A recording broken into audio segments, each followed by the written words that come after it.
आज हम लोग पढ़ने वाले हैं ह्यूमन फिजियोलॉजी के बारे में, ठीक है। ह्यूमन फिजियोलॉजी में क्या पढ़ेंगे? डाइजेस्टिव सिस्टम पढ़ेंगे हम लोग, ठीक है।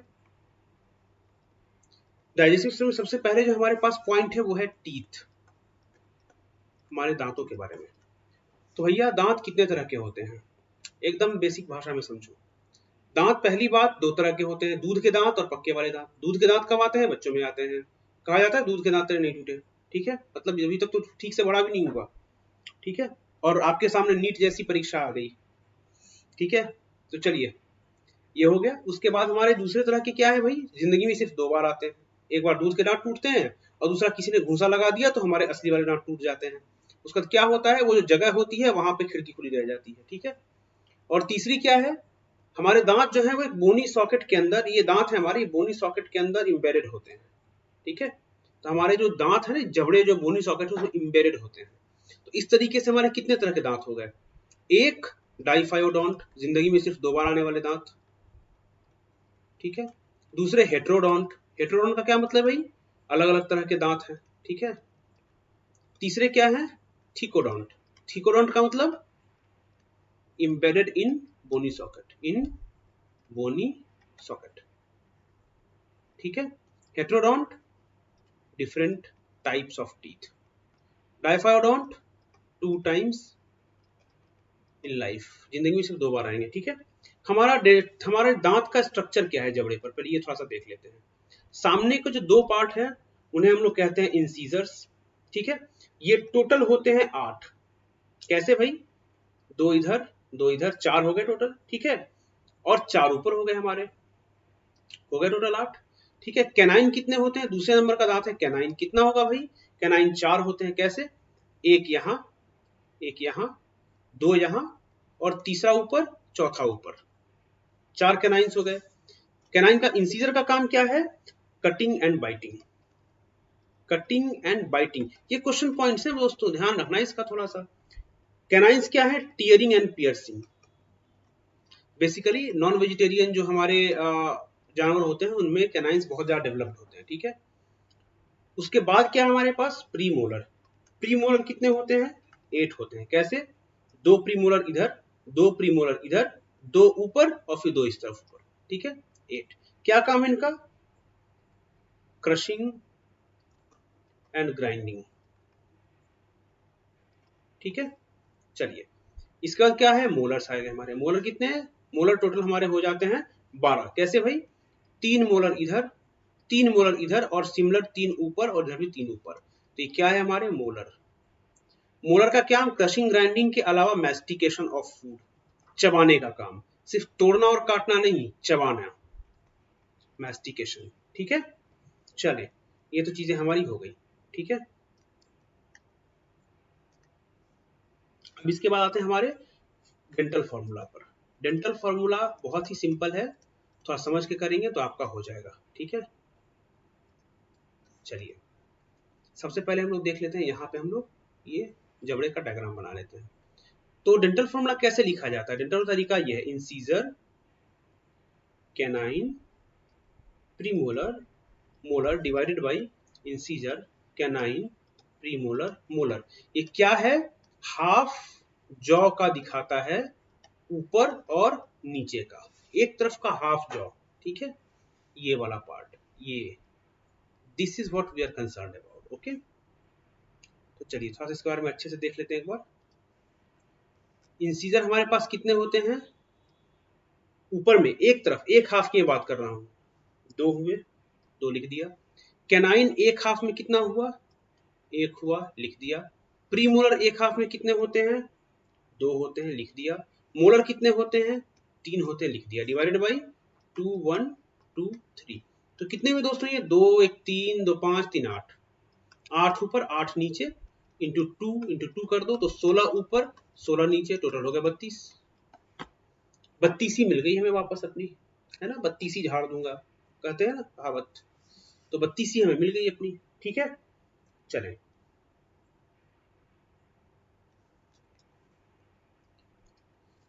चलिए अब थोड़ा सा हम आगे देख लेते हैं एक चीज, ठीक है, कि टीथ के 3 पार्ट्स होते हैं। एक टीथ के 3 पार्ट होते हैं। नंबर 1 क्राउन कहते हैं, ठीक है। जो अबव द गम्स होता है, मसूड़ों के ऊपर होता है, ठीक है। दूसरे को नेक कहते हैं, जो सराउंडेड बाई गम्स होता है। और तीसरा जो होता है रूट कहते हैं, जो इम्बेडेड होता है, जो धंसा हुआ होता है। तो अगर बेसिक हम एक दांत का स्ट्रक्चर देखें तो ये कुछ इस तरह से दिखता है। ये हो गया हमारा क्राउन, जो कि प्रोजेक्टेड एबव है। ये वाला पार्ट जो हमारे गम्स के बराबरी के लेवल पे, उसे नेक कहते हैं। और ये वाला पार्ट जो इम्बेडेड है, इसे रूट कहते हैं, ठीक है। दांत के यही बेसिक पार्ट है, ठीक है। ऑलराइट, एक बात और बतानी है, इसके ऊपर एक प्रोटेक्टिव कवरिंग होती है, ठीक है। इसके ऊपर एक प्रोटेक्टिव कवरिंग होती है, इसे क्या कहते हैं? एनामल कहते हैं, ठीक है। ऑलराइट, और ये क्या करता है? इसके ऊपर के लेयर को, जिसे डेंटाइन कहते हैं, उसे कवर करता है। एनामल के बारे में एक चीज है, this is the hardest substance of human body. Obviously दांतों को क्या क्या नहीं चबाने पड़ते हैं, लोहे के चने चबाने पड़ते हैं, और लोहे के चने चबाने के लिए सबसे हार्डेस्ट मटेरियल होना चाहिए, राइट। आप लोग कोई एग्जाम पास करने के लिए लोहे के चने चबाने पड़ रहे हैं, मुझे आपको वीडियो बनाने के लिए लोहे के चने चबाने पड़ रहे हैं, तो भाई लोहे के चने चबाने के लिए तो हार्ड मटेरियल होना चाहिए ना, ऐसे याद रखना भाई, ठीक है। ओके, अब आगे हम देखेंगे, अगला टॉपिक में पढ़ने वाले वो है टंग। ओके, ठीक है। तो टंग क्या है भाई?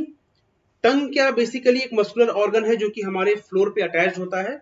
फ्रेनुलम जो है हमारे टंग का सबसे पीछे का पार्ट होता है, जो कि हमें अटैच करके रखता है, फ्रेनुलम, ठीक है।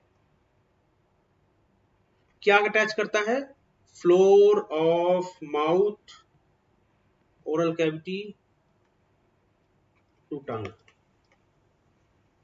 Question point, frenulum attaches floor of mouth with tongue, okay. क्या करता है? च्यूइंग में हेल्प करता है, नंबर 1 च्यूइंग फंक्शन है इसके, असिस्ट करता है च्यूइंग में, ठीक है। Number 2 cleaning of teeth,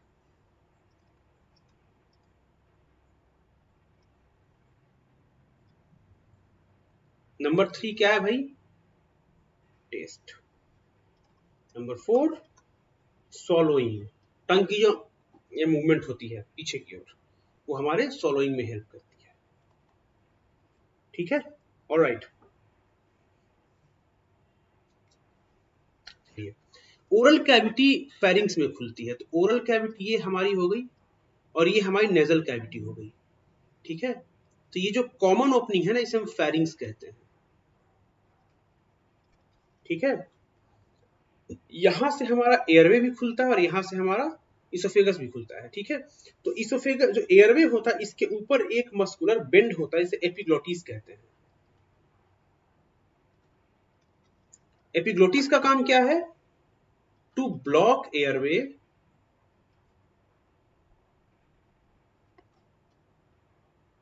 while swallowing,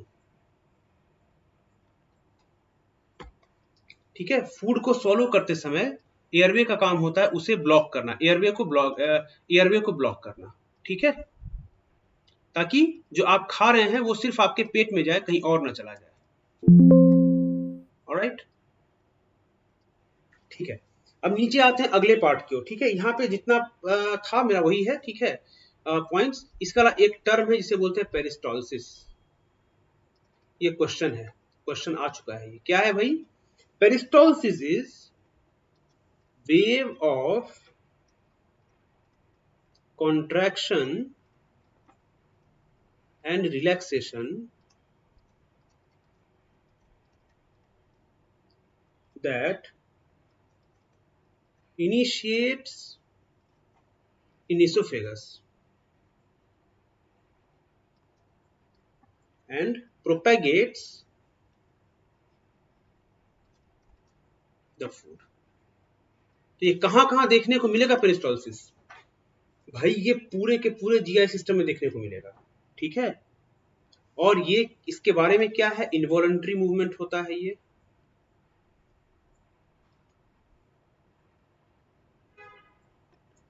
इसमें क्या होता है, relaxation of circular smooth muscle, ठीक है, and then followed by contraction behind the food. ऐसे समझ लो भाई, ये हमारे खाने का बोलस है, रोटी का टुकड़ा है हमारा निवाला। सामने का जो सर्कुलर मसल है वो रिलैक्स करके फैलेगा और पीछे का मसल जो है हमारा कॉन्ट्रैक्ट करके सिकुड़ेगा। तो देख रहे हो ये सिकुड़ा, तो इसने एक तरह सामने की ओर फूड को पुश किया, एक तरह से आगे वाला फैला, पीछे वाला सिकुड़ा, पुश किया, फिर खाना यहाँ पहुंचा, फिर यहाँ पे ये फैला हुआ था, फिर ये सिकुड़ा, फिर आगे वाला फैला, फिर खाना आगे पुश हुआ। इस तरीके से आप ये देख सकते हो कि एक मूवमेंट, एक वेव है, ऐसे ऐसे ऐसे ऐसे ऐसे ऐसे एक वेव है जो कि खाने को आगे की ओर लेके जाती रहती है, ठीक है। तो दिस इज कॉल्ड पेरिस्टॉल्सिस, ठीक है। ये क्वेश्चन पॉइंट है, ये भी क्वेश्चन पॉइंट है, relaxation of circular muscle in front end contraction behind the food. खाने के आगे वाले का पार्ट जो है वो डायलेट करेगा, रास्ता बनाएगा, पीछे वाला का पार्ट दबेगा ताकि वो धकेल सके सामने की ओर, ठीक है। चलो अब आते हैं स्टोमक की ओर। स्टोमक का क्या क्या काम है भाई, ठीक है। तो हमारा जो फूड का निवाला था, ठीक है, जो फूड का निवाला था वो स्टोमक में पहुंच चुका है, ठीक है। तो सबसे पहले मुंह में क्या हुआ, माउथ में हमारे फूड के निवाले के साथ क्या हुआ, ठीक है। तो यहां पे एक सैलिवरी एमाइलेज होता है, इसे हम लोग क्या कहते हैं, टायलिन कहते हैं, ठीक है। तो टायलिन से क्या हुआ भाई, टायलिन ने क्या किया, स्टार्च को बकल कैविटी में ही कन्वर्ट कर दिया, किसमें, माल्टोज प्लस आइसोमाल्टोज प्लस अल्फा डेक्सट्रिंस में, ठीक है। ये हमारा जो काम है ये शुरू हो गया हमारे बकल कैविटी से, ठीक है। तो ये जो एक्टिविटी है ये बकल कैविटी में हुई। अब ये बकल कैविटी वाला पार्ट कहां पहुंचा, स्टोमक में, ठीक है। स्टोमक में क्या होता है, तो स्टोमक का जो हमारा पहला काम है, सबसे पहले फंक्शन जान लेते हैं, वो है स्टोरेज। हमारे खाने का स्टोरेज होता है, ठीक है। किस तरह का होता है, जे शेप्ड होता है। कितने पार्ट होते हैं, तो इस ऊपर वाले को कहते हैं हम लोग कार्डिया ऑफ द स्टोमक, ठीक है। ये जो उठा हुआ पार्ट इसे फंडस कहते हैं। ये बॉडी हो गई हमारी स्टोमक की, और ये पाइलोरस होता है, ठीक है। और यहां जो पार्ट हमारा ये सुपीरियर पार्ट ऑफ डुओडेनम है, ठीक है। ऑलराइट, इस वाले पार्ट को स्टोमक को हम लोग ग्रेटर कर्वेचर कहते हैं, और इस वाले पार्ट को क्या कहते हैं, स्मॉल या लेसर कर्वेचर कहते हैं, ओके। चलो ठीक है, हमारे पास यहां पर एक स्फिंक्टर होता है, इसे हम लोग कहते हैं लोअर इसोफेजियल स्फिंक्टर या कार्डियक स्फिंक्टर, ठीक है। और नीचे हमारे को क्या बोलते हैं, यहाँ पे स्फिंक्टर से बोलते हैं पाइलोरिक स्फिंक्टर, पाइलोरिक स्फिंक्टर, ठीक है। रिगर्जिटेशन, GERD एक डिजीज है, गैस्ट्रो इसोफेजियल रिफ्लक्स डिजीज।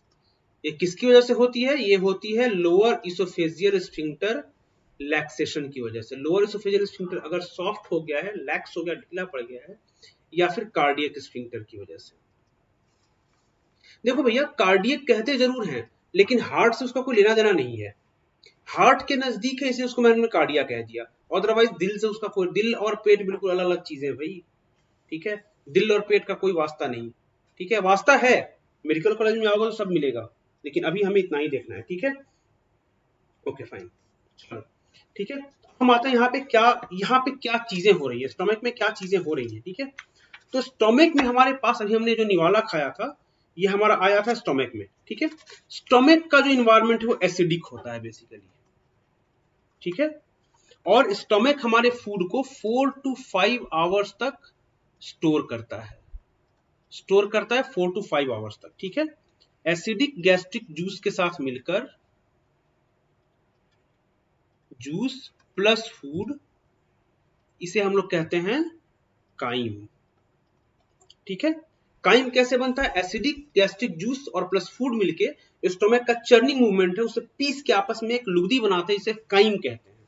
ठीक है, स्टोमक में और क्या चीजें होती है भाई? तो दो चीजें होती है, HCl, ठीक है, और दूसरा होता है पेप्सिनोजेन।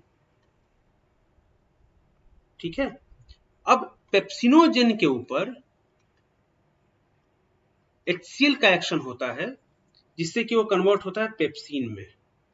इसके लिए पीएच कितना है? 1.8, extremely acidic, one of the most acidic environments. ठीक है, अब पेप्सिन क्या है? पेप्सिन के बारे में थोड़ा जानते हैं। पेप्सिन है हमारा, पी से पेप्सिन, पी से प्रोटीन, तो प्रोटीन स्प्लिटिंग एंजाइम। क्या करता है ये? एंडोपेप्टाइडेज है। ठीक है, जो क्या करता है हमारे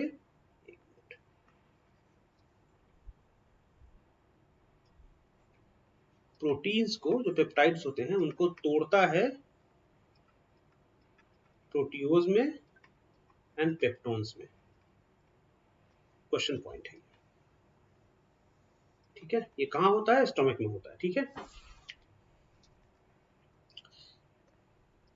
म्यूकस एंड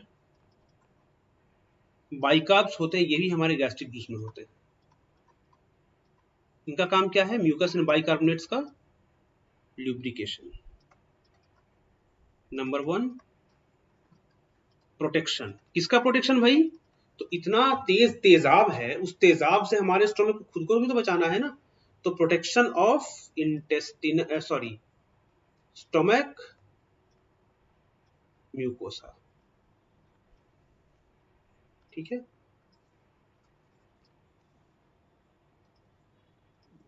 ये भी हमारा काम है इसका। ठीक है, इसके बाद आगे आते हैं। ठीक है, और अदर कंपोनेंट्स हमारे पास क्या है गैस्ट्रिक जूस के? तो एक है हमारे पास गैस्ट्रिक एमाइलेज,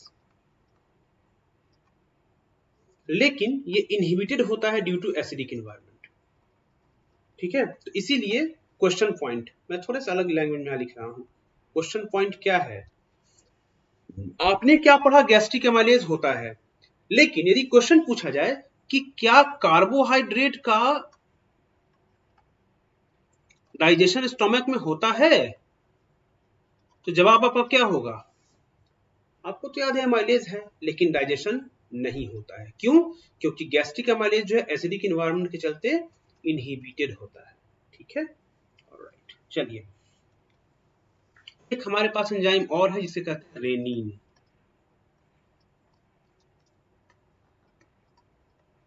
रेनिन, ध्यान रखना डबल एन है यहाँ पर, सिंगल एन होगा तो किडनी वाला रेनिन बन जाएगा। ठीक है, तो कहां पे मिलेगा? ये भी एक प्रोटियोलाइटिक एंजाइम है,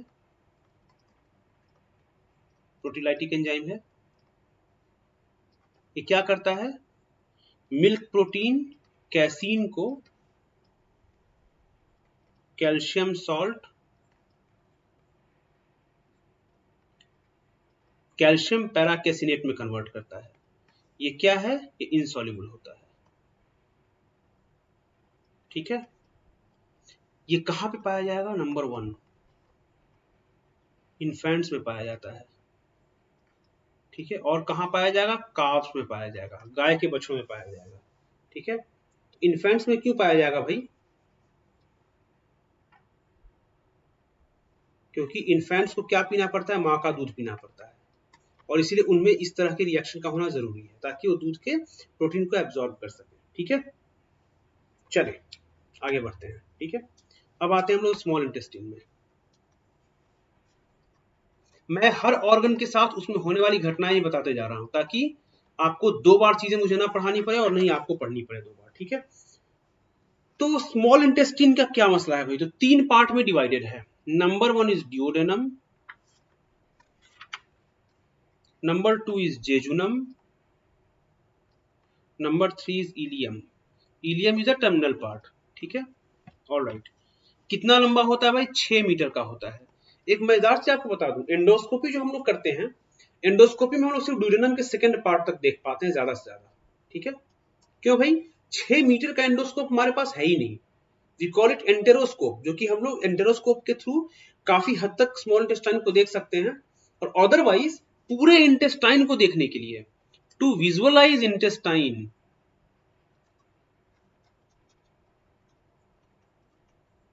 वी यूज कैप्सूल एंडोस्कोपी। ठीक है, एंड एंडोस्कोपी में क्या देखते हैं हम लोग? Up to D2 initial part, ये हम एंडोस्कोपी के थ्रू देख पाते हैं। ठीक है, चले। और अगर हम लोग बात करें कोलोनोस्कोपी की, ओ सॉरी, यदि हम लोग बात करें कोलोनोस्कोपी की, इसमें कहां तक हम लोग देख पाते हैं? Up to terminal 10 centimetre of ilium.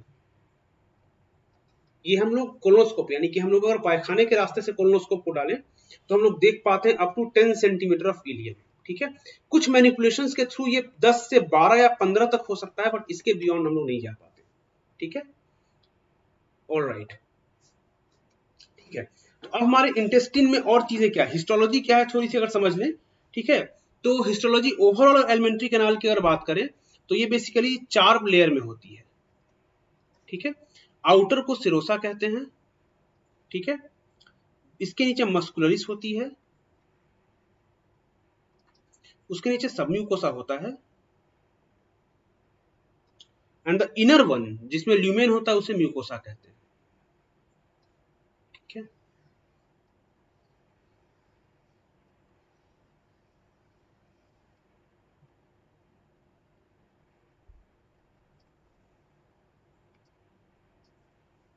This is mucosa, this is submucosa, this is muscularis, this is serosa.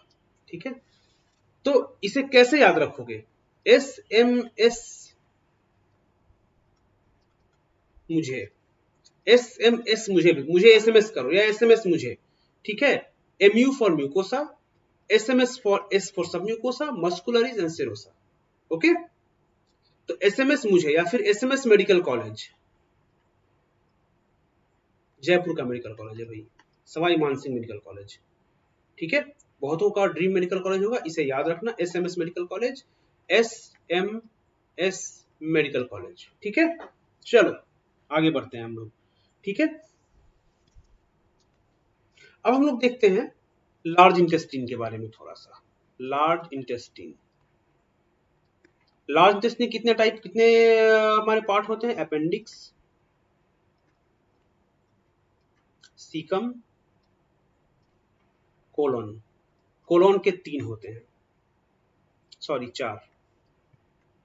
Ascending, यहां से शुरू हुआ ऊपर की ओर गया, ट्रांसवर्स, हेपेटिक फ्लेक्सर से लेकर स्प्लीनिक फ्लेक्सर तक 2 पार्ट होते हैं कोलोन के। जहां लीवर होता है उसे हेपेटिक फ्लेक्सर कहते हैं, जहां स्प्लीन होता है उसे हम स्प्लीनिक फ्लेक्सर कहते हैं। ठीक है, तो ट्रांसवर्स कोलोन वो हो गया, descending colon and sigmoid colon, और इसके नीचे हमारा रेक्टम आ जाता है, फिर एनस। ओके, एनस क्या है? हमारा गुदा द्वार है, हमारा पायखाने का रास्ता है। ठीक है, ऑलराइट। तो लार्ज इंटेस्टाइन की लेंथ कितनी है? 1.5 मीटर। मैंने आपको बताया था कि हम कोलोनोस्कोप में लगभग लगभग पूरे को देख सकते हैं। विड्थ कितनी है? 7.5 सेंटीमीटर। ठीक है, ऑलराइट। एक चीज होती है इलियोसिकल वाल्व। इलियोसिकल वाल्व क्या है? इलियोसिकल वाल्व बेसिकली एक वाल्व है जो कि हमारे स्मॉल इंटेस्टिन और लार्ज इंटेस्टिन को बीच में कनेक्ट करता है। ठीक है, वहां से हमारा लार्ज इंटेस्टिन का एरिया शुरू होता है। इलियम खत्म, ilium is the last part of small intestine and caecum is the first part of small intestine. ठीक है, वहां से हम लोग शुरू करते हैं। ऑलराइट, चलिए आगे बढ़ते हैं हम लोग। ठीक है,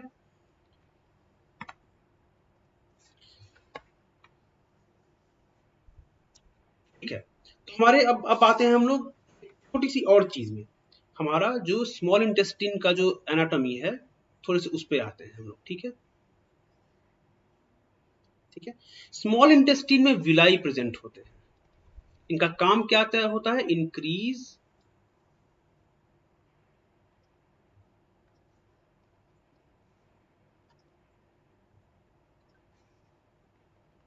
सरफेस एरिया, काहे के लिए?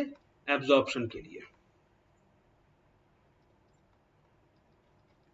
ऑलराइट, तो भाई एक बात और यहाँ बताती है, एब्जॉर्प्शन अगर हो रहा है तो भाई यहाँ पे डाइजेशन किस किस चीज का होता है? तो स्मॉल इंटेस्टिन में कंप्लीट डाइजेशन होता है सब कुछ का, ठीक है। किसका? प्रोटीन का, कार्ब्स का, फैट का, न्यूक्लिक एसिड का, सबका कंप्लीट डाइजेशन स्मॉल इंटेस्टिन में होगा, ठीक है। अब देखिए एक बात बता रहा हूं, बहुत बार लोग पूछेंगे भाई किस पार्ट में किसका डाइजेशन होता है, this is not your concern, ठीक है। आपको बस याद रखना है कि स्मॉल इंटेस्टिन में सबका कंप्लीट डाइजेशन हो जाता है, स्टोमक में किसका नहीं होता है? तो स्टोमक में कार्ब्स का डाइजेशन नहीं होता है, लिपिड्स का थोड़ा बहुत डाइजेशन हो सकता है बट कार्ब्स का नहीं होता बिल्कुल, ठीक है। ऑलराइट, ठीक है।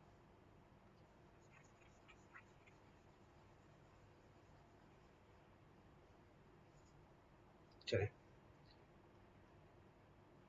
तो लोग आगे बढ़ते हैं, ठीक है। तो विलाई का स्ट्रक्चर कुछ ऐसा होता है कि इसमें हमारे बीच में एक लिम्फ वेसल होती है, जिसे हम लोग लैक्टियल कहते हैं, ठीक है। लैक्टियल के चारों तरफ कैपिलरीज होती है,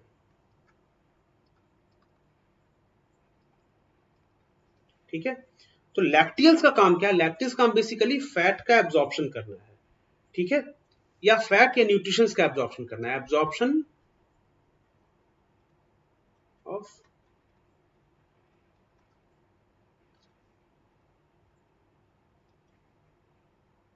न्यूट्रिशियस सब्सटेंसेस, ठीक है। ये हमारा लैक्टियल का इंपॉर्टेंट काम है, ठीक है। इसके अलावा आगे क्या होता है तो थोड़ा सा हम और देखते हैं चीजों को, ठीक है। स्मॉल इंटेस्टिन के बारे में थोड़ा डिटेल में हम लोग जानने की कोशिश करते हैं कि आखिर चीजें क्या होती है। हमारे पास स्टोमक से क्या आया था? काइम आया था, क्या पीएच था? 1.8 के आसपास था, ये हमारा आया स्मॉल इंटेस्टिन में, ठीक है। स्मॉल इंटेस्टिन में हमारे काइम के साथ क्या मिला? बाइल मिला, पैंक्रियाटिक जूस मिला, इंटेस्टिनल जूस मिला, ठीक है। एंड पैंक्रियाटिक जूस का हमारा कंपोनेंट है trypsinogen,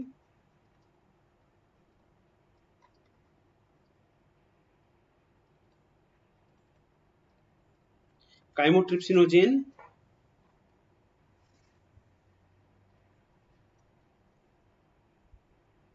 procarboxy peptidase, amylase, lipase, nucleus, alright, ठीक है। अब यहाँ एक एक चीज जानते हैं हम लोग। सबसे पहले ट्रिप्सिनोजेन के ऊपर आते हैं। तो ट्रिप्सिनोजेन ये ट्रिप्सिन में कन्वर्ट होगा, ट्रिप्सिनोजेन, ट्रिप्सिन के एंजाइम को ये जन्म देगा, तो ट्रिप्सिन में कन्वर्ट होगा किसके द्वारा? एंटेरोकाइनेज के द्वारा,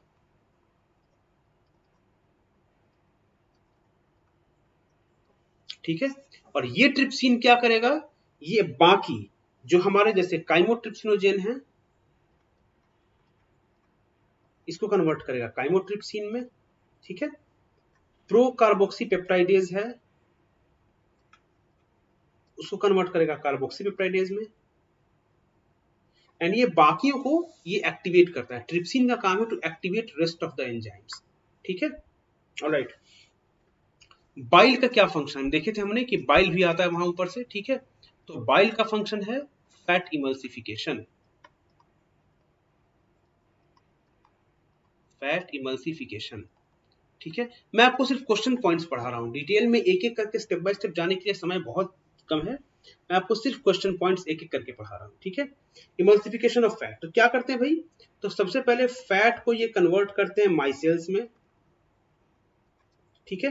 बाइल का काम लाइपेज को एक्टिवेट करना भी होता है, लाइपेज को एक्टिवेट करना भी होता है बाइल का काम, ठीक है। अब ये क्या होता है भाई? माइसेल्स कन्वर्ट हो, माइसेल्स जो हैं, ठीक है, माइसेल्स बेसिकली आगे जाते हैं disaccharides, sorry diglycerides and monoglycerides में कन्वर्ट होते हैं, ठीक है। ऑलराइट, तो यहां तक हम लोग आगे कि फैट का एब्जॉर्प्शन, फैट का यहाँ पे डाइजेशन किस तरीके से हुआ है। कार्ब्स के साथ क्या होता है? तो पॉलीसेकेराइड हमारे पास होता है, ठीक है। हमने पहले ही देखा था कि एमाइलेज का एक्शन हमारे पास सैलिवरी अमाइलेज यानी कि बकल कैविटी से स्टार्ट हो जाता है, यहाँ से हमारे पास डाइसेक्राइड में कन्वर्ट हो गई है, ठीक है। डाइसेक्राइड अलग अलग तरीके के एंजाइम्स एक्ट अपॉन होते हैं and then they are broken like maltase, they are broken like lactase, they are broken by like sucrase, ठीक है। माल्टेज से होगा तो क्या होगा, ग्लूकोज प्लस ग्लूकोज, ठीक है। माल्टोज शुगर होगा उस पर माल्टेज एक्ट करेगा, ठीक है। लैक्टोज शुगर होगा उस पर लैक्टेज एक्ट करेगा, क्या बनाएगा भाई, ग्लूकोज प्लस गैलेक्टोज। और सुक्रोज पे सुक्रेज एक्ट करेगा, सुक्रोज पे सुक्रेज एक्ट क्या बनाएगा भाई, ग्लूकोज प्लस फ्रुक्टोज, ऑलराइट। तो ये हमारे हो गए पॉलीसेक्राइड का कैसे हमारा आगे का फेट होता है, ठीक है। अब आते हैं प्रोटीन्स के ऊपर, ठीक है। ये सारा का सारा जो धंधा है ना, ये पूरा का पूरा स्मॉल इंटेस्टाइन में हो रहा है। प्रोटीन्स के साथ क्या होता है भाई, तो प्रोटीन्स कितने तरह के होते हैं, पेप्टोन्स हो सकते हैं,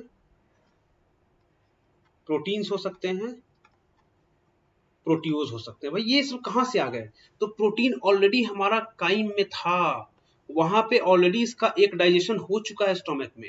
प्रोटीन डाइजेशन हमारा ऑलरेडी स्टोमक से स्टार्ट होता है, प्रोटीन डाइजेशन हमारे बकल कैविटी से स्टार्ट नहीं होता।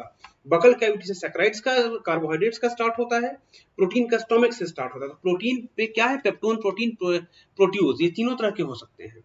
ये क्या है, अलग अलग एंजाइम्स है, ट्रिप्सिन है, काइमोट्रिप्सिन है, कार्बोक्सीपेप्टाइडेज है। इससे मिलकर क्या बनाते हैं, सिंपल सिंपल डाइपेप्टाइड बनाएंगे।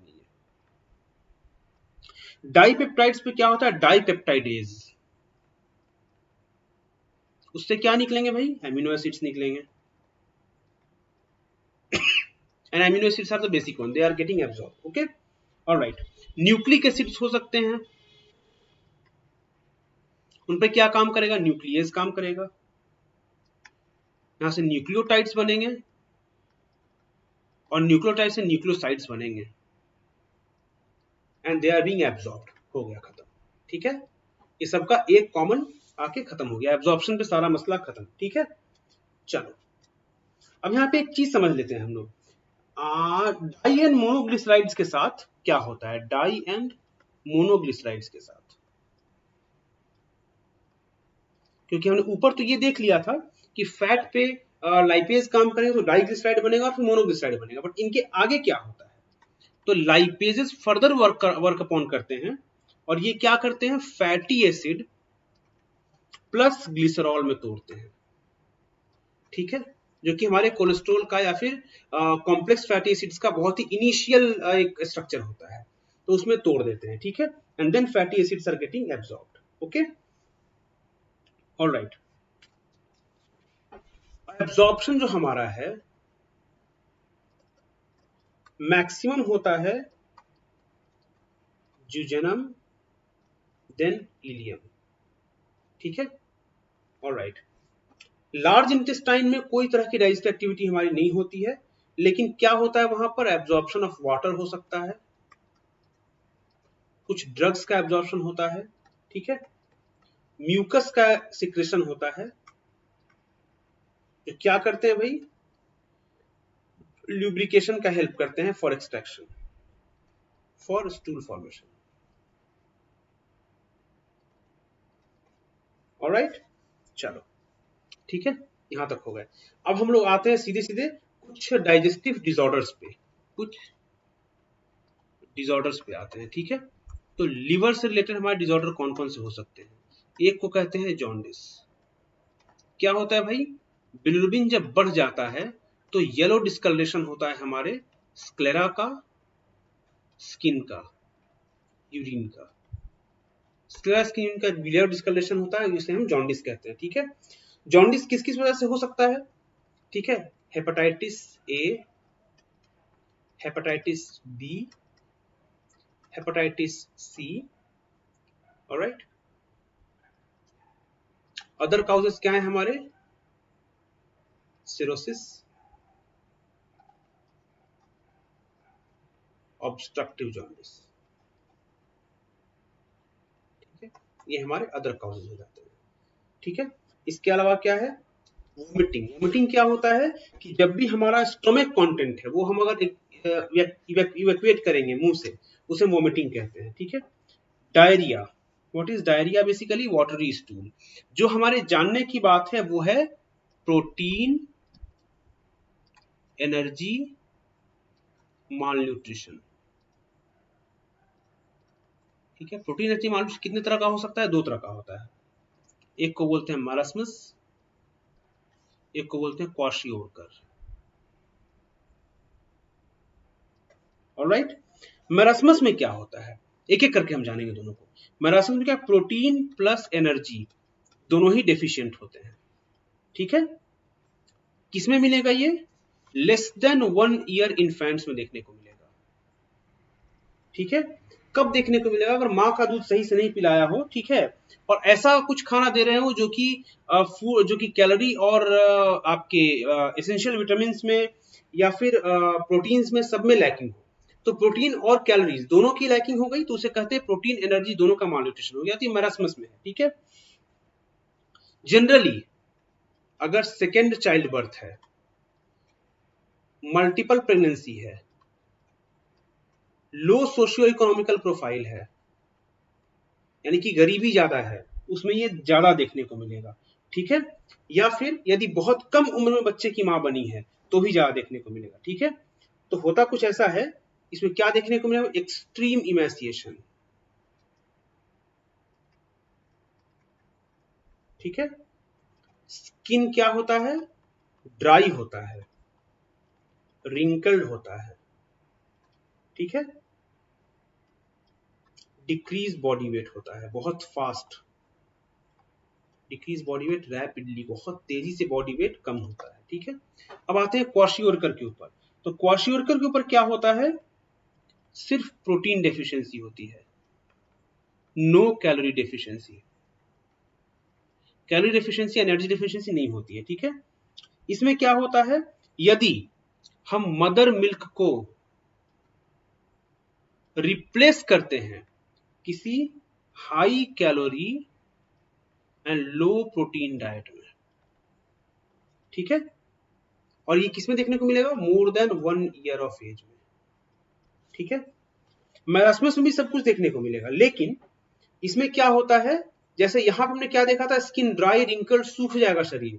यहां पे क्या होता है? सम फैट इज प्रिजर्व्ड, कुछ हद तक इसमें फैट प्रिजर्व रहता है। ठीक है, और यहाँ क्या देखने को मिलेगा? एडिमा देखने को मिलेगा। एडिमा कहाँ पे? बॉडी पार्ट्स में देखने को मिलेगा। कहाँ कहाँ पे? स्टमक में देखने को मिल सकता है, लेग्स में देखने को मिल सकता है। एडिमा, सूजन देखने को मिलेगा। ठीक है, और कुछ कुछ ये दोनों में ही कॉमन है, जैसे failure of growth and brain development दोनों में कम होगा। ठीक है, आपका जो एक प्रोटीन डेफिशिएंसी है वो दोनों में ही कम होगा। बस फर्क कहाँ पे? ये लेस देन 1 ईयर में देखने को मिलेगा, मोर देन 1 ईयर में देखने को मिलेगा। ये मैरास्मस लेस देन 1, क्वाशियोरकर मोर देन 1। मैरास्मस किसमें? यदि हम लोग माँ के दूध को रिप्लेस कर देते हैं किसी भी अदर फूड से जिसमें की प्रोटीन, कैलोरी दोनों की कमी हो।